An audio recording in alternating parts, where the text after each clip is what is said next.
Lori Albano, the superintendent of Parks and Recreation, has just been moved upstairs to interim director upon Mickey Dosimo's retirement from the city of Stamford.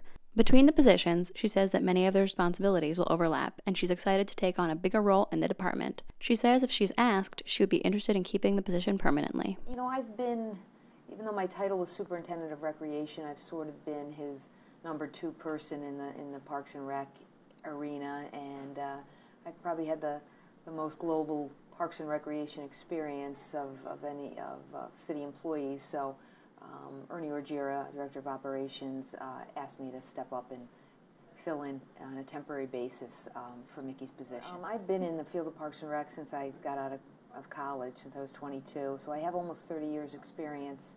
I have a master's degree in Parks and Recreation.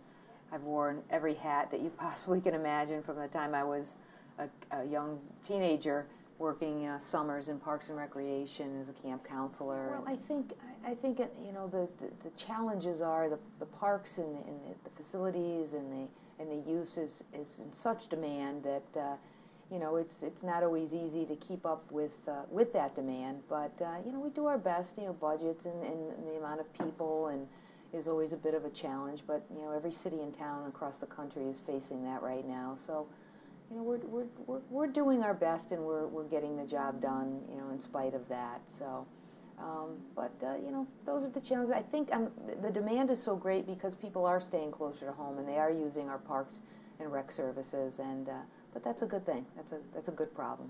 I was basically in charge of the recreation programming for the city. I did a few other odds and ends in the Parks and Rec, you know, genre, so to speak, but. You know, now I'm the person that's in charge of every Parks and Rec function in the city.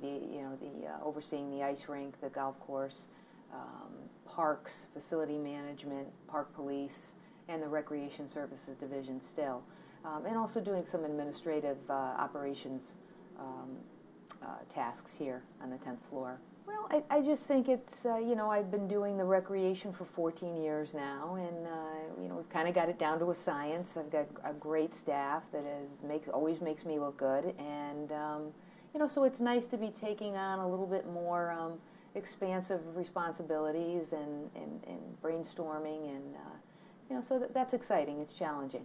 You know, obviously it's May, and it's the start of the busiest time in the Parks and Recreation calendar year, so everything is opening and very active, and but it's exciting, and you know, Stamford's blessed with some beautiful facilities, and I've been blessed with some great people that I'm working with. They're helping me get the job done, and so far so good.